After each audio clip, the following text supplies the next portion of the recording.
नमस्कार दोस्तों, स्वागत है आपका हमारे यूट्यूब चैनल प्रेरक कहानियाँ में। तो आइए सुनते हैं आज की प्रेरक कहानी पागल बाबा की कथा। वृंदावन के एक बाबा जिसको सब लोग पागल कहते थे, उसकी कहानी सुनिए। बहुत सुंदर कहानी है, प्रेरणादायक है। तो आइए सुनते हैं। का पीपल है, वहां कई साल पुरानी बात है, जब हम सुदामा कुटी में रहते थे, माने 1995 के पहले की बात। एक पागल के जैसे एक महानुभाव वहां पड़े रहते थे और किसी ने कुछ वहीं डाल दिया। कहीं खाने नहीं जाते थे, कहीं खाने मांगने खाने कहीं नहीं जाते थे, चुप रहते। वहीं किसी ने डाल दिया, उसी रज में ही ऐसी मिट्टी में धूल में डाल दिए, पूड़ी बर्फी या कोई चीज रोटी, उसी में खा रहे। सुअर आया उसी में से खा के चला गया, कुत्ता आया उसी में से खा के चला गया। अब वो देखते नहीं कि सुअर खा के चला गया, कुत्ता खा के चला गया, उसमें खा लेते। मैले पुराने से कपड़े, नख इतने बड़े बड़े, क्यों नख कभी काटते नहीं, एकदम अवधूत की तरह। और हमने देखा अपनी आंखों से, कोई कंबल डाल जा रहा है ठंड में, वो डालने वाला कंबल, और सवेरे सफाई वाले लोग, झाड़ू वाले लोग, वो कंबल उठा के ले जाने, नया कंबल धीरे से उठा के ले, डालने वाले के प्रति प्रसन्नता नहीं, उठा के ले जाने वाले के प्रति क्रोध नहीं। कोई रुपया पैसा डाले तो छूते नहीं उसको, डालने वाला डाल गया, उठाने वाले बच्चे, मोहल्ले के बच्चे उठा ले जाते, मल्लाहों के बच्चे उठा ले जाते। हम सोचते थे कि शायद ये पागल है। तो सुदामा कुटी में भक्तमाल की कथा चल रही थी, तो करमेती बाई जी का चरित्र चल रहा था, हम ही बोल रहे थे। तो माइक कुछ गड़बड़ हो गया बाहर वाला, तो उनको सुनाई नहीं पड़ा होगा, तो वो सुनने के लिए भीतर आ गए उठ के वहां से। और बाहर अब तो पुराना उसको विसर्जित करके नया मंदिर सुदामा कुटी में बन रहा है, ठाकुर जी का बड़े भव्य रूप में बन रहा है। तो बाहर में देखा होगा आपने पुराना जगमोहन, तो पुराने जगमोहन के बाहर एक कुइया थी, वहां एक बरना की लता थी। तो बरना की लता के नीचे वो बैठ गए, सुनने लगे। अब जाली, सींचे वाली जाली से हमारी नजर पड़ी, मगर ये कथा सुनने यहां बैठे हैं। इस वक्त कथा सुनने बैठे, इसका मतलब है कि ये पागल तो नहीं। कथा में पागल क्यों आने लग गए? हम देखा कथा प्रेम से सुन रहे थे, और उसमें कोई प्रसंग आया, उसमें वो नीचे सिर करके एकदम आंसुओं की धार लग गई उनके। अब मेरी नजर वैसे उधर ही जाए, मेरी नजर, वो ध्यान उधर ही जाए बार बार। तो हमारे मन का भाव परिवर्तित हुआ कि ये पागल तो नहीं है, ये कोई संत ही है। तो सामने आमने पड़ते तो हम ऐसे सिर झुकाते उनको, मन ही मन कुछ बातचीत। वो भी कभी ध्यान ऐसे बाह्य दशा में होते तो वो भी सिर झुका लेते। एक दिन खाक चौक दर्शन करके हम आ रहे थे, ठंड का समय था, शायद माघ या पूस का महीना होगा, बहुत जोर की ठंड थी, एकदम घना कोहरा। और रात्रि के 9 बजे इतना धुंध हो गया गुसाई जी कि बिल्कुल यहां से वहां तक का न दिखे। तो हम वहां खाक चौक से महाराज जी का दर्शन करके वहां से आए, तो मैंने देखा उसी पीपल के नीचे जहां आपका निवास है, उसी पीपल के नीचे वो ऐसे बैठे। तो हमने सोचा एकदम सुन्नसान है, वीरान है, अब इनसे बात करें। हम उनके पास बैठ गए जाकर, भैया सीताराम राधे श्याम, कुछ बोले नहीं। भैया सीताराम राधे श्याम, और देखा उस पहचान गए कि यही बाबा कथा सुनाता है। तो ऐसे सिर झुकाया, बोले कुछ नहीं, सिर झुकाया। हमने कही कि आप कहां से आए?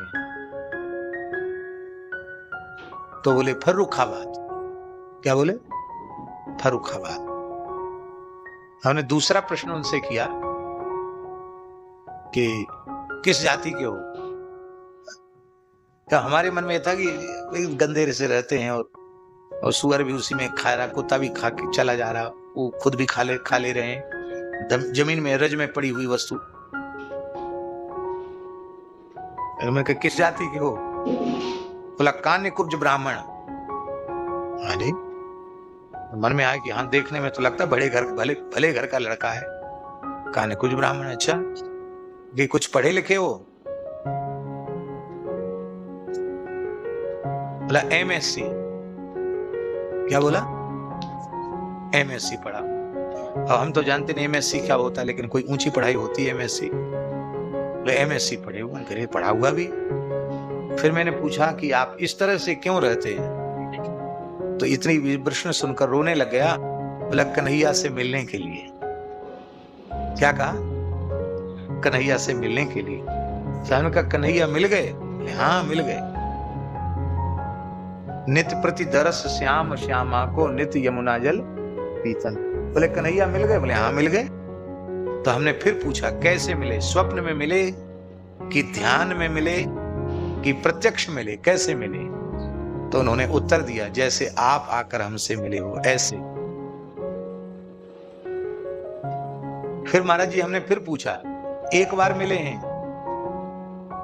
इतना सुनते ही वो बिलख बिलख कर रोने लगे और बोले नित्य दर्शन देते हैं, निरंतर दर्शन देते हैं। बस यही शब्द थे, नित्य दर्शन देते हैं, निरंतर दर्शन देते हैं। फूट फूट के रोने लगे एकदम बच्चे की तरह। और उन्होंने सिर नीचे रख के कहा मेरी प्रार्थना है, आप कथा सुनाते हैं इसलिए हमने, आपने जो पूछा सो हमने आपको बता दिया, पर इस बात का किसी के सामने प्रकाश मत करना। हम बहुत सुख में हैं, बहुत आनंद में हैं, किसी के सामने आप इसकी चर्चा नहीं करना। हमने कहा आप विकल ना हो, हम आपको वचन देते हैं जब तक आपका शरीर रहेगा तब तक हम किसी के भी सामने आपके संबंध में कोई चर्चा नहीं करें। ये बात महाराज जी हमने इसलिए मन में कही कि ये ऐसी एक जीवन की घटना है कि इसको बिल्कुल ना कहा जाए किसी के सामने तो अनर्थ हो जाएगा। बहुत ऊंची चीज है, सामान्य बात नहीं।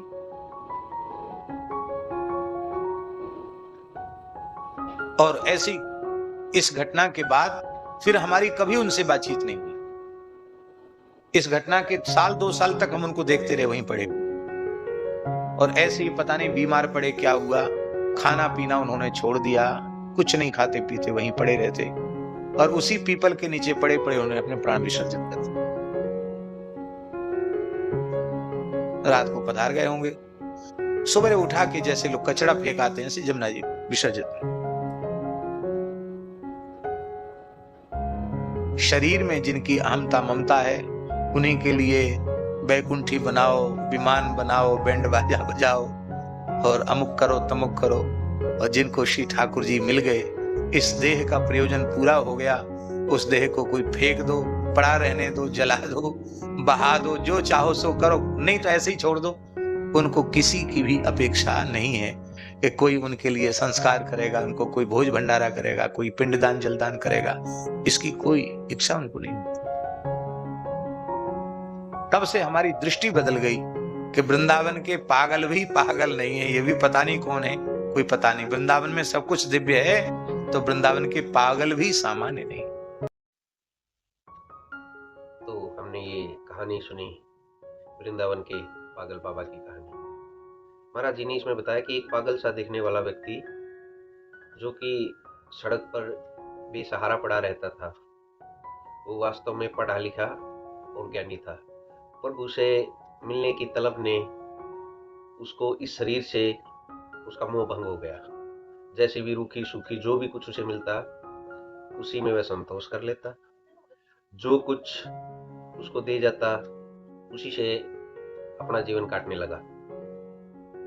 लेकिन वास्तव में जब महाराज जी ने उससे पूछा कि आप कौन हैं, तो वो जाति से ब्राह्मण और बहुत पढ़ा लिखा व्यक्ति था, जो श्री कृष्ण के दर्शन हेतु वृंदावन आया था। उसको भगवान कृष्ण ने दर्शन दिए।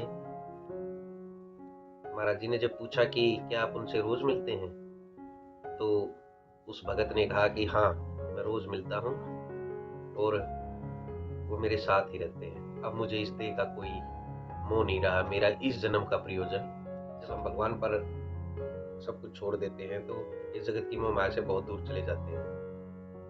जो ये आडंबर हैं, ये मोह है, ये तब तक है जब तक हमें भगवान के दर्शन नहीं होते। उम्मीद करता हूँ आपको ये कथा पसंद आई होगी। पसंद आई है तो लाइक शेयर करें, अपने चैनल चैनल को सब्सक्राइब करें ताकि इस तरह की मनोरंजक कहानियाँ, ज्ञानवर्धक कहानियाँ हम आपके लिए लेकर आते रहें। धन्यवाद।